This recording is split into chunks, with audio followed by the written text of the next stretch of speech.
And for those who don't know, Sisters Uncut are a direct action network. Their roots are in challenging the state when the state was cutting funding to domestic violence services, and they now take on head-on all forms of state violence. They have been the group behind the sit-ins at the train stations throughout London, bringing London to a standstill for Gaza. So I'm welcoming a comrade for the Sisters Uncut, Kelsey.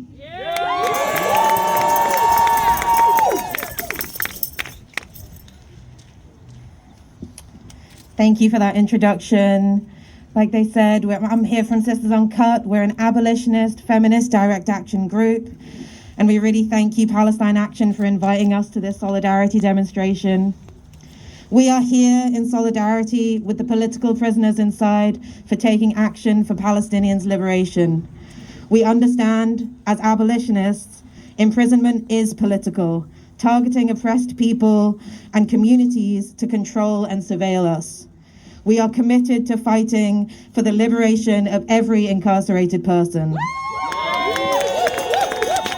The imprisonment and mistreatment of activists inside this prison is part of the state's agenda to squash dissent and disrupt our movements. The same political agenda that arrests and imprisons Palestinians in Palestine and the occupied territories for resisting the occupation.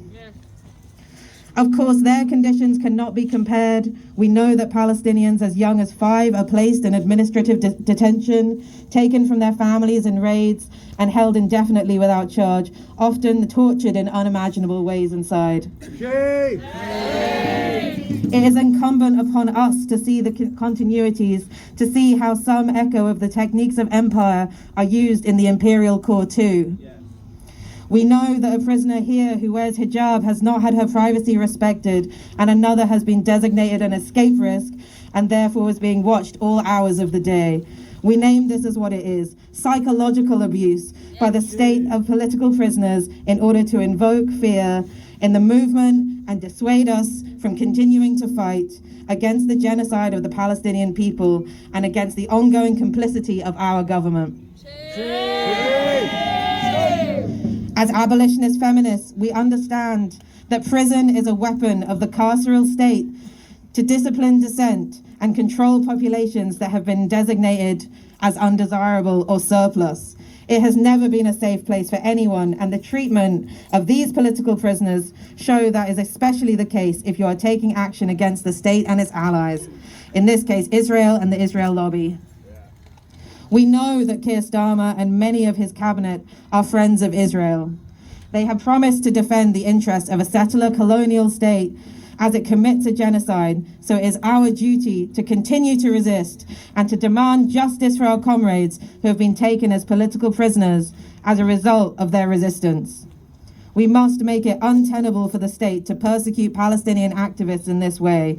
We have to show the overwhelming support that the Palestinian solidarity movement has in this country. We have to make it cost them.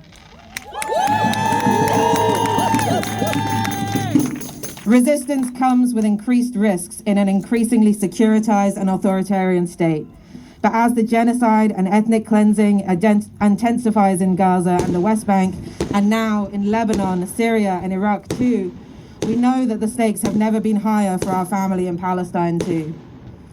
From Ahed Tamimi to Ahmed Manasra, we honor the activists who are imprisoned here as part of a lineage of brave and principled freedom fighters who have risked their liberty for the sake of the cause of Palestinian freedom. We stand with them and demand their freedom. We demand their liberation, along with a free Palestine. Free, free!